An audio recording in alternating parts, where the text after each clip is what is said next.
Bienvenue sous les lambris de la librairie, votre espace feutré pour le grand pas de côté. Installez-vous, nous vous retrouvons ici le 2e et le 4e dimanche du mois pour une échappée où même loin de votre couette et votre canapé, vous vous sentirez heureux comme un chat. Dans l'épisode du jour, je vais vous présenter un livre dont on parle très rarement et qui là pour le coup est unique dans ce que j'ai choisi comme bouquin depuis le début, à savoir que c'est un récit de voyage. Et pas de n'importe qui, vous allez reconnaître, c'est un récit de voyage de Maupassant. Pourquoi Maupassant ? Parce que c'est quand même un auteur assez important au 19e, et parce que je voulais vous présenter un auteur qui ne se définit pas lui-même comme neuroatypique, mais dont tous les comportements sont de type neurodivergent, comme chez beaucoup d'artistes au final. Et là, je trouvais ça intéressant d'analyser, parce qu'il n'y a pas de personnage à analyser en fait, c'est vraiment le rapport d'un neuroa qui vit une aventure et qui en tire des conclusions et qui évolue à travers ce texte dont il n'avait pas forcément conscience. Et je trouve que c'est intéressant comme démarche en fait de la part de l'auteur. Oui, je me permets de dire que oui, Maupassant a une bonne idée. Alors, pour vous remettre dans le contexte du livre, en fait, là le livre que je vous ai choisi, c'est pas une de ses nouvelles, c'est un de ses romans. Donc un récit de voyage qui s'appelle Au soleil. Pourquoi Au soleil ? Tout simplement parce que ça se passe en Algérie et principalement à Alger. Alors, c'est quoi le contexte de la création de ce texte ? C'est tout simplement Guy de Maupassant qui part pas en vacances. C'est vraiment un récit de voyage, il ne part pas en vacances. En fait, son voyage à Alger, c'est une fuite en avant. Il faut savoir qu'à l'époque où il écrit ce texte, il a une trentaine d'années, mais il a contracté la syphilis à 25 ans. Et en fait, on va pas se mentir, Maupassant est une ordure en tant qu'homme, et je vais vous expliquer pourquoi. Tout simplement parce que, alors qu'il sait qu'il a la syphilis, il va continuer à coucher avec le plus de prostituées possible et il va leur transmettre le virus sciemment. Donc il sait très bien qu'il est malade, il leur donne le virus et une fois qu'il a éjaculé en elle et qu'il leur a transmis potentiellement le virus, il leur dit en expliquant que c'est une façon pour lui de leur montrer qu'il leur est supérieur. Pourquoi je vous dis que c'est une ordure ? Tout simplement parce que c'est important en fait pour la suite du récit, pour voir l'évolution de Maupassant dans son écriture et dans l'expérience qu'il va vivre, pour vous dire quand même que il part de très très bas dans le rapport et dans le respect de la femme. Il part de très très très très bas. Donc il a la syphilis, donc il va contaminer un maximum de femmes. Mais j'ai envie de dire, le karma s'occupe de lui, parce qu'en fait la syphilis, donc là il l'a attrapé à 25 ans, là on est sur ses 35-38 ans, il a des symptômes qui sont assez monstrueux. C'est-à-dire que il a des migraines qui lui scient la tête en deux, il a une vision pourrie, et en fait, son système nerveux ne répond plus. C'est un vrai gruyère, il contrôle plus son corps. Donc, c'est pas une maladie, il ne la vit pas de manière sereine et tranquille. Comme certaines maladies, le virus peut être endormi pendant des années, se révéler, voilà. Là, lui, c'est tout de suite, il en souffre, il s'en vante, il est connu pour ça dans le cercle littéraire, d'avoir la syphilis, de coucher avec toutes les prostituées qu'il peut trouver, de les contaminer, et enfin voilà. Donc, en fait, quand il part en Algérie, parce que lui, en fait, tout son corps le fait souffrir. C'est une torture. C'est vraiment une torture. Son corps ne le répond plus, il a des migraines, il supporte plus, il y a les odeurs, enfin vraiment, il est sursaturé de plein de choses. Et en fait, ses médecins Richidé, lui disent d'aller à Alger, qui à l'époque est française, qui est une colonie française, c'est très important le mot de colonie, et lui disent d'aller à Alger parce que la chaleur va calmer la douleur. Vous vous doutez bien que non. Donc en fait, c'est un peu une idée de crétin. Parce que en fait les crises sont décuplées et en fait il va pas là-bas pour mourir, mais il y a un peu de cette idée-là. En fait, donc ça c'est une première chose qu'il fuit. Il fuit la douleur. Les médecins lui disent si tu vas là-bas tu vas avoir moins mal. Il est tellement désespéré qu'il va là-bas. Sauf que il fuit une autre chose aussi. Il fuit le rapport. Le masquage social en fait, il en peut plus de la vie parisienne, il en peut plus de ce genre de situation où tout est tout le temps calculé, donc il arrête. Et en fait, en étant à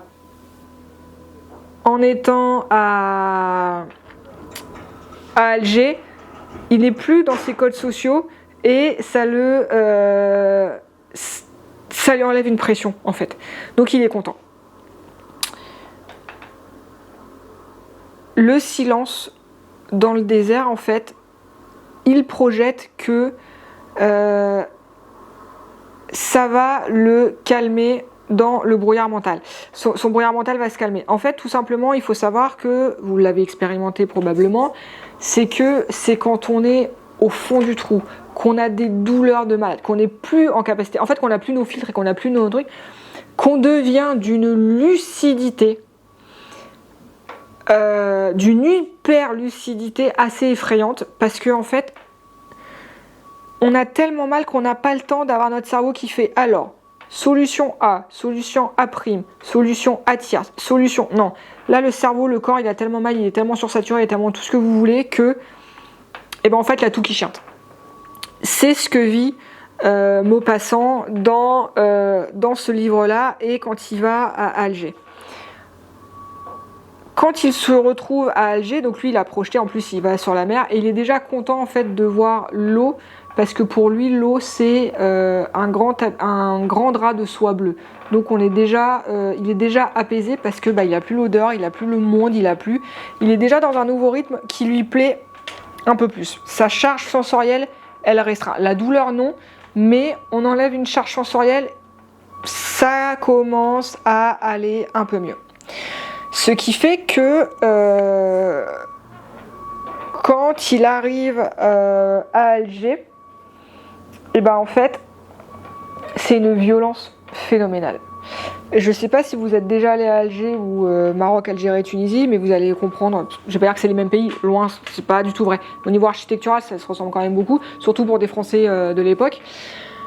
En fait, à Alger, il souffre le martyre physiquement, sensoriellement, tout simplement parce que c'est du blanc absolument partout. Sauf que je vous rappelle que un des symptômes liés à sa syphilis, c'est qu'il souffre d'une hypersensibilité de la rétine. Ce qui fait que là, en gros, c'est comme s'il regardait le soleil en direct dans les yeux, comme ça, à longueur de journée. C'est une souffrance phénoménale. Pour lui, c'est au-delà d'une insulte visuelle, c'est vraiment la réverbération, en fait, elle est insupportable. C'est-à-dire qu'il passe de Paris, où c'est un enfer, mais il connaît, il a ses habitudes, c'est son enfer sensoriel habituel, voilà. Il a une phase de décompression où le bleu, le calme, le silence aussi, ça joue, et là, il se retrouve à Alger, où il y a le bruit, il y a le monde, il y a la langue qui n'est pas la même si on parle beaucoup français, mais il y a quand même de l'arabe et de l'algérien, ce qui est relativement normal vu que c'est leur pays. Il y a les odeurs, parce qu'on arrive dans le port, donc il y a les odeurs de poisson, il y a, en plus de ça, tout est blanc. Donc lui, en fait, il peut pas. C'est vraiment... Et, comme je vous le rappelle, on est dans une colonie. Ce qui fait que ces grands crétins de grands colons, qu'est-ce que font les colonisateurs quand ils vont dans un pays ? En fait, ils leur imposent les codes. C'est-à-dire qu'en plus de l'odeur de poisson, ce qui est normal à Alger, plus des fritures, plus de toute cette culture locale dont les odeurs sont totalement normales à Alger, mais qu'un Parisien n'a pas l'habitude. En plus de ça, vous avez effectivement le bruit des calèches, les marchands, mais vous avez aussi l'odeur du goudron qu'ils font. Parce que oui, ces crétins de colons, alors, nos ancêtres, on va pas se mentir, ils décident que on va aller à Alger et on va tout goudronner. À la française. C'est vrai que c'est la même température. C'est vrai que c'est le même climat et le même environnement. Ce qui fait que les recettes qui se passent totalement bien à Paris, en fait, à Alger, ça fonctionne pas. Donc, on est sur Maupassant qui là, on va pas se mentir, il a un peu envie de crever quand même. Donc là, en fait, qu'est-ce qu'il fait? Il se réfugie dans la Casbah. On n'est pas du tout dans un délire de je veux voir le véritable Alger, je veux voir la vraie source de la vraie ville, la ville ancienne. Non. Pourquoi il va dans la Casbah? Parce que c'est un quartier particulier, parce que toutes les rues sont super étroites, ce qui fait que le soleil ne tape pas. Donc en fait, il est à l'ombre. Et pour lui, déjà, c'est un niveau sensoriel qui s'équilibre à peu près. Je vous rappelle qu'il a quand même tous ces symptômes. Et là, ce voyage, donc non seulement ça devait lui faire découvrir ça devait lui enlever la douleur, donc déjà c'est raté parce que les cris sont encore pires, mais surtout, lui qui fuyait aussi le côté parisien avec tous ses codes et qui l'agaçait, en fait il se retrouve, je vais pas dire dans une dystopie, mais il se retrouve dans un domaine où c'est encore plus aberrant qu'à Paris, parce que comme je vous l'ai dit, quand on est colon, en fait on veut imposer aux personnes sur place ses règles à soi, en s'adaptant absolument pas. Ce qui fait que ce qu'on appelle les bureaux arabes, donc en gros c'est les Français qui viennent travailler à Alger, et en fait c'est des grands crétins parisiens qui sont habillés avec des vestes en laine, la fameuse cravate qui ferme tout, comme on pouvait être habillé au 19e siècle, en refusant de s'adapter aux conditions météorologiques de base, à savoir que on ne peut pas s'habiller en costard cravate à Paris et à Alger de la même manière. Donc, ce sont des gens qui sont des êtres supérieurs, vu que ce sont les colons. Alors, entendons-nous bien avec toute ironie, je sais que ça peut ne pas passer forcément, mais en tout cas, voilà. Qui sont censés être les gardiens du temple et ceux qui vont amener la connaissance, la civilisation à ce bas peuple, voilà. Complètement débile comme façon de penser, mais bon, malheureusement, ça existe encore. Et en fait, ils cuisent sur place parce qu'ils sont infoutus d'adapter leur vie. Et en fait, c'est vraiment un calque de la vie parisienne. C'est une aberration. Et comme je vous dis, souvent les neuroatypiques, on a du mal à s'adapter, mais en fait, c'est pas qu'on est incapable de s'adapter, on est incapable de s'adapter à ce qui est aberrant. C'est-à-dire que quand on voit un système qui fonctionne mieux, en fait on va l'adapter tout de suite. On va peut-être mettre du temps à le trouver, mais on va l'adapter. Là, il ne faut pas avoir un Q8 360 pour se dire que il fait chaud, je m'habille moins. Donc pour lui, en fait, il se rend compte en fait que cette domination et la colonisation en fait telle qu'on lui a vendue à Paris et telle qu'il la vit dans les faits à Alger, il se rend compte qu'en fait les colons sont complètement des crétins, qui sont infoutus de s'adapter, et surtout que c'est eux qui sont censés être le modèle, mais en fait il est un peu content parce qu'ils se punissent eux-mêmes, parce qu'ils vont dire ouais mais en fait non, votre système ne fonctionne pas, mais à la limite c'est vous qui le payez aussi, on va pas se mentir, ceux qui sont colonisés le payent aussi sacrément. Mais en fait, toute l'analyse en fait de Maupassant à travers la colonisation telle qui nous la transmet, c'est vraiment, il détricote ça comme un acte de virilité mal placé. C'est-à-dire que il se retrouve face à des gens dans des bureaux qui veulent soumettre la terre. Et souvent quand on parle d'écoféminisme, ils ne comprennent pas les gens. Si. C'est pour ça par exemple dans le monde agricole, moi personnellement je suis très sensible aux gens qui me disent qu'ils sont exploitants agricoles. pour moi ça va pas. Parce que dans exploitant agricole, je vois tout de suite un gars qui va exploiter la terre et qui va pas travailler avec elle. Donc là en fait, qu'est-ce qui se passe chez les colons? Ils vont soumettre la terre par la force, c'est-à-dire qu'ils vont décider qu'à partir de maintenant, ici on va faire pousser telle plante. Bon, toi t'es un Algérien, donc t'es stupide, donc je vais pas te donner la terre, donc je vais te la prendre. Et je vais mettre un Français blanc qui ne connaît absolument rien à Alger, qui ne connaît absolument rien à la terre, mais bon, c'est un blanc, donc il est supérieur, donc il va pouvoir gérer le truc mieux qu'un Algérien et qu'un Algérois qui a grandi sur ces terres, qui connaît le travail de ces terres, mais on va donner ça à des Français qui n'y connaissent strictement rien, mais on va faire ça plutôt que de les donner à des Algérois qui connaissent la terre, qui savent quoi faire pousser. Donc là, en fait, il est en dissonance cognitive parce que il se dit, c'est eux qui sont censés être les colons, donc les supérieurs, mais ils sont infoutus de réfléchir plus loin que ça. Et lui, c'est pas l'image qu'on lui a donnée à Paris. Donc pour lui, c'est assez compliqué de comprendre dans son système de pensée que on va priver de terre les autochtones. On va leur prendre leurs terres les plus fertiles pour les donner à des étrangers incompétents. Donc pour lui, ça va quand même résonner assez fort dans sa tête, surtout aussi que ça va faire en fait un parallèle avec sa maladie dans le sens où dans sa maladie il est aussi lui victime de l'extérieur, d'une possession extérieure. Alors j'allais dire qu'il n'a pas choisi, il aurait pris ses précautions, il n'aurait pas été touché par ça. Vous voyez ce que je veux dire? En fait, il se sent proche des colonisés et pas des colons, parce qu'il sait ce que ça fait d'être dépossédé de quelque chose. Et là, en fait, on arrive dans un moment qui est qui est très important dans le livre, parce que comme je vous l'ai dit, Guy de Maupassant, il est en grande souffrance, il a la syphilis qui est en train de le tuer. De toute façon, il meurt pas longtemps après, enfin quelques années, mais il a pas 40 ans quand il meurt, à Maupassant de mémoire.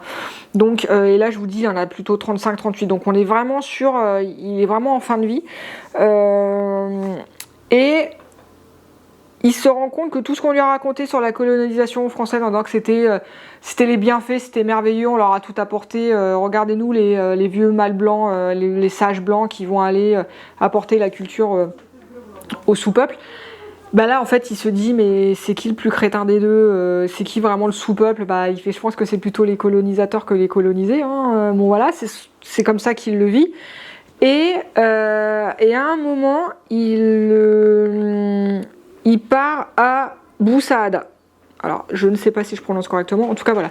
Il part à Bou-Saada et il va rencontrer les Ouled Naïl. Qui sont ces personnes? En fait, ce sont des femmes, mais ce ne sont pas n'importe quelles femmes, ce sont des prostituées. Je vous rappelle qu'à Paris, Maupassant est un très gros consommateur de prostituées. Donc là, en fait, ce que j'aime dans ce passage-là, c'est que, je vous rappelle, non seulement il les consomme, ces femmes, comme ça, il les détruit. Et il les détruit en conscience. Il sait très bien ce qu'il fait. Il est en est que lui-même, il a les symptômes. C'est pas comme s'il savait pas. Il sait vers quoi il condamne ces femmes, mais il reprend son pouvoir. Donc là, en fait, il se retrouve face à des femmes qui sont évidemment d'une beauté époustouflante, mais surtout qui lui font changer de manière radicale son point de vue. C'est-à-dire que là, en fait, il ne considère pas ces femmes comme des proies, il ne les considère pas, il ne les méprise pas, en fait, il les considère tout simplement, et il les considère plutôt comme des idoles de métal. Pourquoi? Parce que ces femmes, en fait, elles sont recouvertes de bijoux. Et en fait, il y a grosso modo, il n'y a que leur ventre qui bouge, et on ne voit pas, à chaque fois qu'elles bougent, en fait, elles peuvent quasiment pas se déplacer parce qu'elles ont des colliers et des bracelets tout autour des jambes, au niveau des bras et au niveau du cou. Pourquoi? Parce qu'en fait, elles se font payer en bijoux leurs prestations. Leurs bijoux, en fait, on n'est pas comme à Paris, on n'est pas sur un objet de vanité. Là, c'est purement une transaction financière. Le bijou est là pour rapporter de l'argent. Et en fait, son bijou, c'est son capital.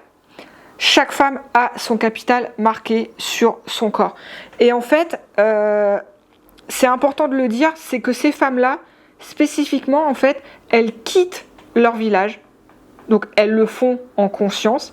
Elles quittent leur village et elles vont se prostituer. Elles se prostituent. Elles font fortune en se prostituant. Et en fait, elles rentrent chez elles, dans leur village natal. Elles achètent des terres et elles choisissent un mari. On est loin de la prostituée de bas étage parisienne qui se fait maltraiter, qui se fait rouler dessus, qui se fait... ça n'existe pas. Là, en Algérie en tout cas pour cette typologie de prostituée, on est sur le respect de la femme. Et là, ce qui est aberrant pour Maupassant, c'est cet inversement de rapport de force. C'est-à-dire que là, à Paris, où il les domine, où il les écrase, où il les méprise, là, ce sont les femmes qui contrôlent. À savoir que, ok, elles ont besoin des hommes, mais on est dans un... tu veux avoir accès à ma marchandise, il n'y a aucun problème, tu payes. C'est vraiment... elles utilisent le désir des hommes pour leur vie à elles, pour gagner leur vie. Et c'est vraiment du business. Il n'y a pas de je vais te faire croire de... Non, c'est vraiment du business, c'est vraiment assumé et elles n'ont aucune honte par rapport à ça. Ce qui fait que les pas dans le sentiment, c'est un contrat. Tu veux coucher avec moi? Ok, ça va te coûter tant. Et elle va rajouter ça sur elle. Et ça va nourrir, elle, son projet futur. Et surtout, ça va aussi attirer les hommes en disant « Ah, elle a eu autant de bracelets, donc elle a autant de succès, donc je veux la même, donc elle peut augmenter ses tarifs. » C'est vraiment du business pur et dur. Et Maupassant le décrit lui-même, lui, il est profondément choqué et scandalisé, enfin, il est fasciné plutôt que par cette dissociation en fait. Le corps, il est là, la prostituée, elle est là, elle fait sa prestation, c'est vraiment une prestation, elle fait sa prestation, et ensuite, elle se paye, son esprit il est ailleurs. En fait, tous les codes que Maupassant a intégrés lui dans sa tête, que les bijoux sont des objets de vanité, que les tatouages sont des parures qui font que c'est pour plaire à l'homme, là ça n'existe absolument pas. Les bijoux ne sont pas des objets de vanité, ce sont des salaires, des prestations, c'est leur futur, c'est leur capital. Et les tatouages ne sont absolument pas là pour faire plaisir au désir masculin, pour se mettre en beauté, c'est simplement pour signifier à quel clan elles appartiennent. Et ça, pour Maupassant, c'est vraiment un changement de perspective. Et là, il va continuer quand même son voyage, parce que là, il est quand même dans sensorialité, il y a tout qui change, il y a tout qui bouge, et il va arriver... comme je vous l'avais dit précédemment, nous les neuroatypiques en fait on voit le mur pas au pied du mur, on voit le mur quand on est dans le mur, mais vraiment quand on est rentré dedans.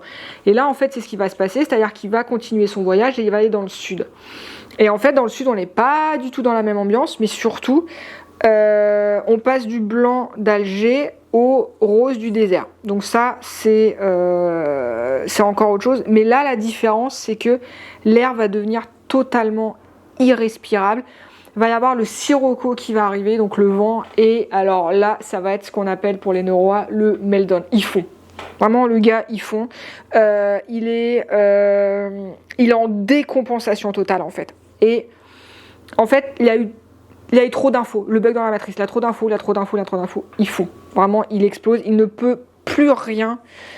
Il ne peut absolument plus rien gérer du tout au niveau sensoriel, émotionnel, rien. Il a vraiment les plombs ont fondu. Voilà, les plombs ont fondu. Ce qui fait que il va rentrer en France dans un état encore pire que ce qui était avant. À savoir, il est fracassé physiquement.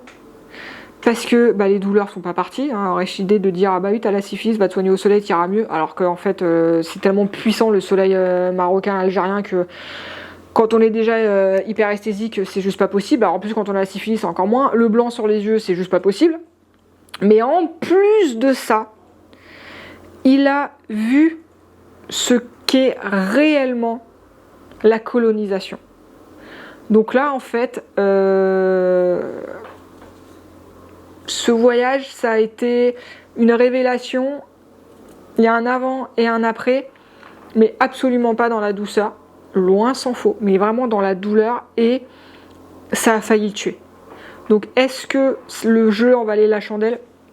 Il n'y a que lui pour le dire.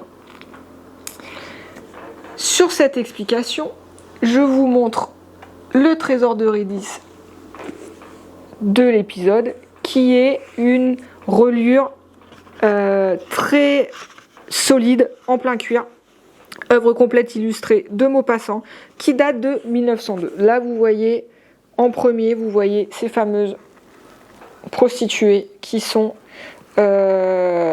avec leurs bijoux. Vous voyez le soleil sur les gravures. Vous voyez, le bouquin est en excellent état. C'est encore une fois, c'est une reliure de cuir qui a 124 ans, qui est solide, parfaite, aucune prétention, mais elle sait ce qu'elle vaut en fait. Donc, encore une fois, à chaque fois, je vous propose des livres qui sont solides, qui sont beaux, qui sont qui se la pètent pas. Ils n'ont pas besoin, parce qu'ils savent ce qu'ils contiennent. C'est ça qui est bien avec mes livres, c'est que ils savent ce qu'ils contiennent, donc ils n'ont pas besoin de c'est comme des chats, ils n'ont pas besoin de crâner, ils savent ce qu'ils valent. N'oubliez jamais la leçon des livres. Lire est un acte de survie et votre esprit est un territoire que vous seul défendez. Prenez soin de vous. Rendez-vous le 2e et le 4e dimanche du mois pour notre prochain refuge dans votre librairie à Lille.